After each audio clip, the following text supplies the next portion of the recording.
Judy Hare was a bankrupt, homeless, drug-addicted college dropout on the brink of divorce, but is now a seminary graduate and devoted wife and mother of 4 children. What happened? Find out in her autobiography, Shattered: How God Restored My Heart and Life. Her journey of faith has been called brutally honest, truly inspiring, profound, heartbreaking, and life-changing. Shattered is available now for only $15 on her website, judyhare.com, on Amazon.com, or at your local Catholic bookstore. As Judy says, it is never too late to become the person you deserve and desire to be. So stop wishing for change and start doing something about it by reserving your copy of Shattered today.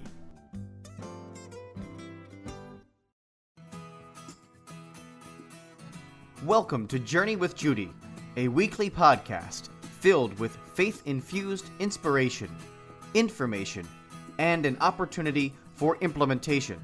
Now, here is speaker, coach, author, and host, Judy Hare. Hello. You are journeying with Judy right here on the Journey with Judy podcast. I am your host, Judy Hare, and our topic tonight is no regrets. No regrets, not even one regret. In order to have not even one regret, that means we need to get past the past. Now, my friends, here's what I'm thinking. I'm thinking that you have a lot of things going on upstairs when I say the word regret. So I got to give you some clarity around regret. I am not talking about the regret like I have, which is number one, when I sucked up more than one sock in the vacuum. Not that kind of regret. Not the kind of regret that I got 3 parking tickets in the same day in the same town because I just kept forgetting to put money in the meter. Not the kind of regret that when I couldn't find my contact and it was literally hanging in my hair and my daughter's like, you can't find it in your eye because it's hanging in your hair. And then my ultimate not kind of regret to share tonight is when I got pulled over. I kind of rolled through a stop sign and there was a police officer there and I kind of looked at him and like gave him like a nod and I made the turn and all of a sudden he turned his lights on. So then he came up to my car and I was like, what's going on? And he's like, you totally rolled through the stop sign. And I go, yeah. And like, we had a thing, like I gave you a little nod. And he's like, there's no thing, license and registration. So I was like, well, I don't have a registration. And so then I gave him my license. Okay, guys, I'm a little irresponsible in some ways because he thought it was such a big deal that my driver's license had expired 10 years before. So I did not get a new driver's license for 10 years. And so he said to me, is this your current address? And I said, I haven't lived there in 10 years. And I said, wait a minute, that's not even my married name. So I never changed my driver's license, nor did I get, so here's my mom. Isn't she so cute? I have to pause this recording. Guys, so it's not even that kind of regret, because this kind of regret that I'm talking about tonight is when we're sad, we're disappointed, what we did cannot be undone, or what we didn't do, we can't go back and be able to do. So does anybody want to take a guess on what's a percentage of people who have regrets? I'm going to pause the recording. The fact of the matter is 85%. Now this could be an old poll and all of you could be right. And since I don't really believe in participation trophies, all of you are not the winners. You cannot be the winners. Okay, so here's the thing. It's this thing that keeps you awake at night. It's this thing that can actually be a paralyzer in your life. This kind of regret. You don't even know it at the conscious level. Somehow deep down, unconsciously or subconsciously, there's this thing that we can't get past. So when my kids were younger, they used to play video games and I would hear them saying, I owned that. Like they owned it, right? I schooled it, I owned it. And that got me thinking to this thing about regret. Like it can absolutely own us. Regret can absolutely own us. The other thing it can do is it can follow us. See, when we have a regret that is not resolved, it owns us and it can follow us. One of my favorite quotes as my kids were growing up was, "The present will someday be in your past, and your past will always find itself in your future." So the present will someday be in your past, and your past will be present in your future. Now, don't we all wish we knew that when we were big, like making some big regrets? Because if we could do it over, we would do it over.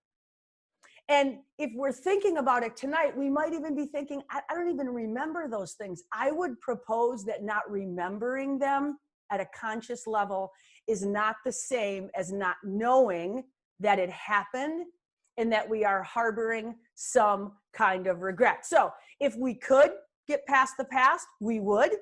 And here's what's so interesting is it actually can be helpful to have regrets. In the kingdom of God, everything gets turned upside down. So that makes a lot of sense according to Jesus. So I know many of you could not relate to one of the regrets I shared with you. So maybe you can regret some of these regrets. Here's the biggest regrets. I wish I had been more loving. I wish I had been a better spouse, parent, or child. I wish I worked less, was happier, lived, can't read my own writing, lived their dream. Another one was, I wish I had taken better care of myself. Another regret was, I wish I did more for others. And lastly, I wish I chose meaningful work. So if regret is a feeling of remorse, sorrow, disappointment, because you've decided that something has been lost, something has been missed, something has been done or can't be undone, that's the kind of regret we're talking about tonight. So, as I mentioned, it's not the, well, I shoulda, woulda, coulda done this one thing. It is the fact that your world could be completely different if you did. Right? It's not that I shouldn't have, wouldn't have, couldn't have. It's that if you did do it, your whole world would be different. And here, the whole spectrum, it always applies to everything: financial, relational, spiritual, academic, professional. Every area of our life has an opportunity to have some things we wish we could do over. And so when we have regret, we're saying like, I know the mess that I made. I read a quote earlier today that said we spend half of our life making messes and the other half blaming other people for them. And then we start cleaning them up ourselves after we accept responsibility. So half of our life we're making messes and the other half we're cleaning up the messes we make. Because here's the thing about regrets. There's a consequence. There's an outcome. There's typically an unintended impact that if we knew that we knew that we knew that our present, which would someday be in our past, and that past would be present in our future, then that means maybe if we knew better, then we could do better, right? So if we knew better, we can do better. This is the kind of thing that you can't undo. You can't undo it. You can't go back and change it. You can't get out from underneath the weight of it. Like it's that heavy. And here's what's so beautiful about the Word of God. So Paul had almost as much of a PhD as me when it comes to this topic. Like all that makes you an expert is experience. And if you got a lot of experience in regret, just call yourself like a PhD in regret. So Paul was like the biggest regretter ever. And here's what he said. He wrote this letter to the Corinthians, second book of Corinthians. And here's what he said. Even if I made you sorry with my letter, I don't even regret it, because I did regret it initially. And now I see that my letter has grieved you, though only for a while. As it is, I rejoice. No, not because you were grieved, but because your grieving led you to repentance. And because your repentance is what can lead you to salvation. So Paul is basically saying, you know how we do that and we don't say it out loud? Like we say we're sorry, we're really not sorry. That's what he's saying here. He's saying, I wrote you that letter. It made you so sad, and I'm super glad because I knew that ultimately you would circle back around and you would recognize and realize that grief or regrets, godly sorrow, leads to repentance, and repentance leads to salvation. So it says godly grief produces repentance, but worldly grief produces death. So maybe not literal death, but definitely doubt, definitely discouragement, and definitely despair.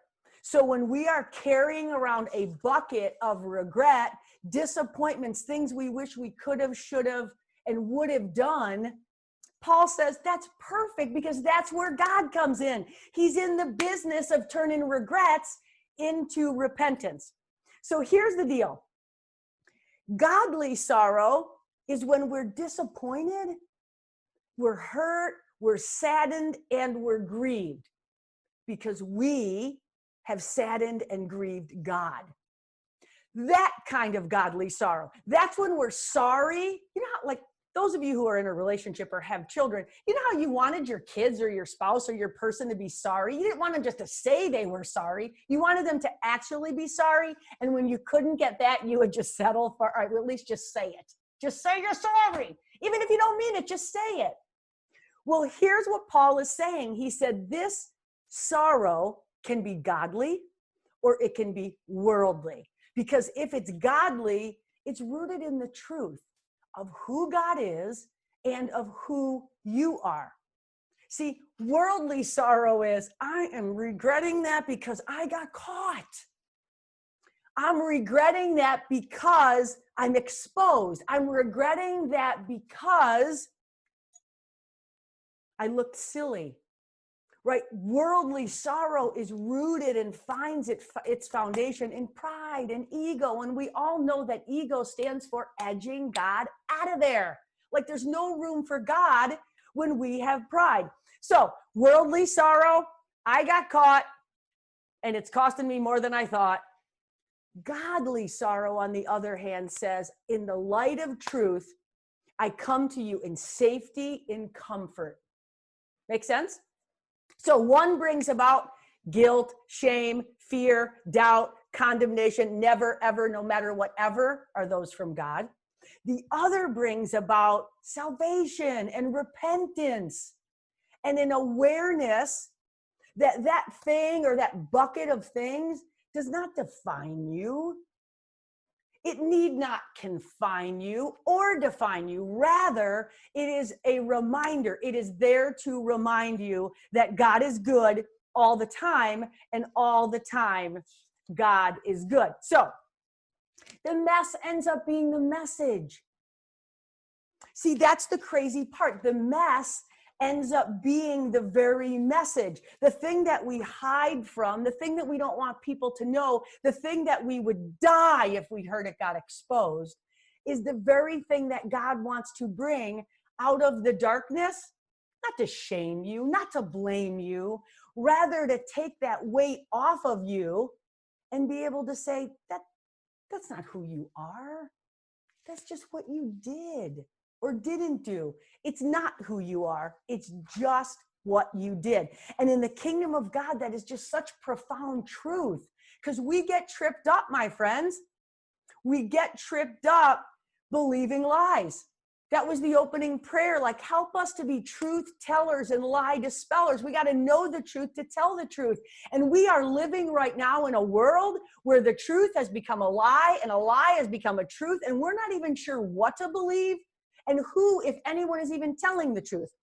This, on the other hand, is the word of God. I tell my kids, this is what I'm going to leave them when I die. They weren't happy about that. They're going to be happy someday. This is my Bible. This is the answer to every question and the solution to every problem. How could you not even? My daughter's on the call and she said, how cool. Yes, you can have the Bible only because you're on the call, sweetheart. Yay.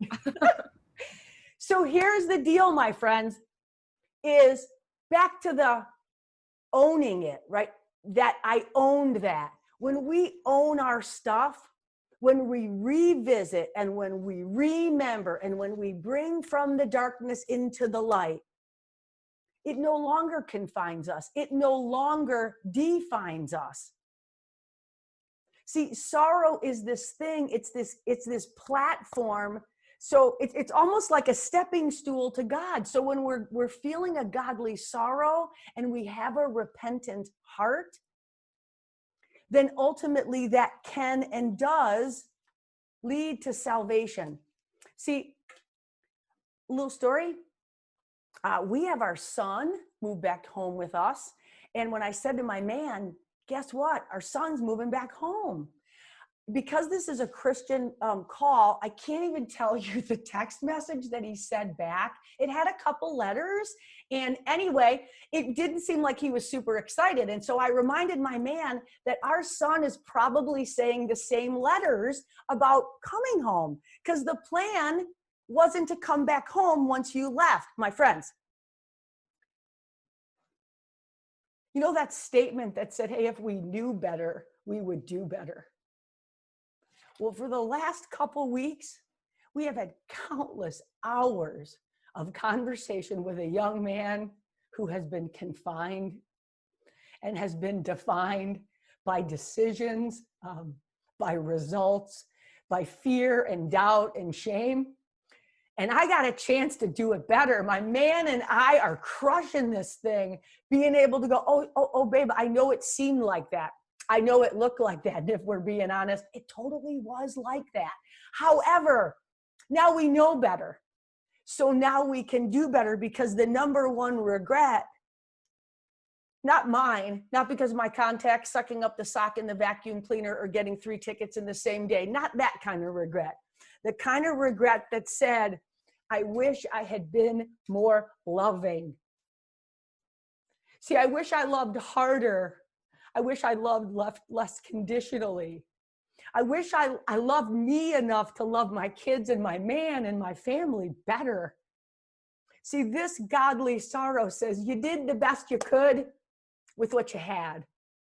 And now I want to pour in something bigger and something better that you could ever even ask, dream, or imagine. And so even though I was never a big fan of like when they leave, see you later, bye. And I said, Dad and I were kind of digging, you know, the empty nester. Empty nester means you ain't here and we are. That's what that means.